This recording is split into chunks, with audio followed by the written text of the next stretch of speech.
Coming up in today's edition of The Play, we'll find out why one state official turned down a large raise and how a new law could allow for big bargains on Black Friday, and it's just right around the corner. But first, an update on the bribery case involving Randy Terrill. Let's bring in Nick Tragakis at this point. Nick, how are you? Good, thanks. Nolan Clay has spent some time in the courtroom working on the Randy Terrill story. What's the latest? Well, this, of course, was the big news on Tuesday night, was the guilty verdict coming down on a bribery charge against Randy Terrill. The jury has recommended a 1-year prison sentence, a $5,000 fine. There is now a waiting period where he is going to have a sentencing coming up in about a month or so. And he was in court today to ask the judge to let him out of jail on bond until his sentencing hearing. She granted that request. So Randy Terrill will be allowed to be free from jail here for the next little while. He has to pay a $10,000 bond. He's got to wear an ankle bracelet. And so this is not completely out of the ordinary. I would encourage our readers to go ahead and pick up the newspaper or go to News OK tomorrow. We had a photographer down at the courtroom that snapped a great picture of Randy Terrill today, and it's one that I think our Jim Beckel was down there, right? Definitely worth taking a look at, yeah. And we saw some of the B-roll right there from Jim. All right, let's move on. Well, several state agency directors have created a furor. We had the story today by recently accepting $14,000 to $50,000 pay raises. At least one agency head has turned down his opportunity for a large raise. It's a story Randy Ellis is working on. Yeah, that agency head is Frank Wang. He's the president of the Oklahoma School of Science and Math. That's technically a state agency. And so he was included in this group of state leaders that was deemed to be being paid too low, below what the regional average was. They suggested they bump him up a few $1,000s, even as much as $12,000 to $50,000, depending on what his board would decide. He decided he didn't want the raise.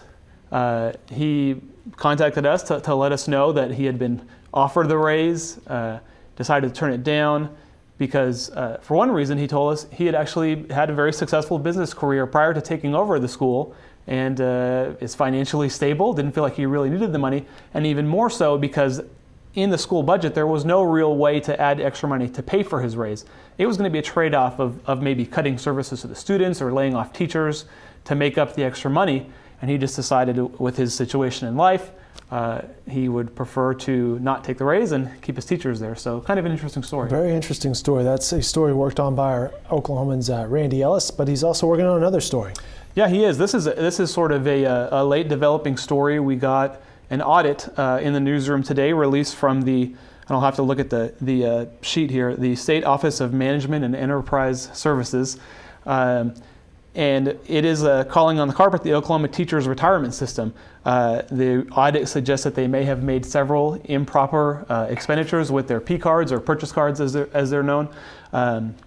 The accusations include buying 25 Kindle Fires for door prizes, paying in an improper way for legislative tracking service. And so as we speak right now, Randy is poring over the report and trying to get his report ready for tomorrow's paper. All right, very good. Holiday catalogs, speaking of paper, are starting to appear in the mailboxes, and it won't be long before we start seeing flyers for Black Friday bargains. But this year, the discounts could be deeper thanks to a new law in Oklahoma that will go into effect. Our business writer Jennifer Palmer explains why you might be paying a little less this holiday season. Starting Friday, Oklahoma retailers no longer have to sell their items above cost. They can drop the prices as low as they want several times a year. And the legislature did this essentially to allow Black Friday deals to be available in Oklahoma. Previously, we'd seen some deals on TVs and MP3 players that excluded Oklahoma but were available in other states because of our law.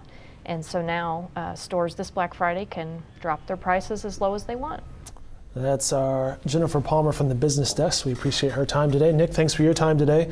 Looking forward to seeing Randy Ellis's story. He had a great story on Sunday, kind of recapping all the political goings on at the Capitol and how they seeped into the courtroom over the past week. Yeah, definitely. And I'd like to mention too, Jennifer there mentioned the new laws that go into effect on Friday, that Black Friday law being one of them.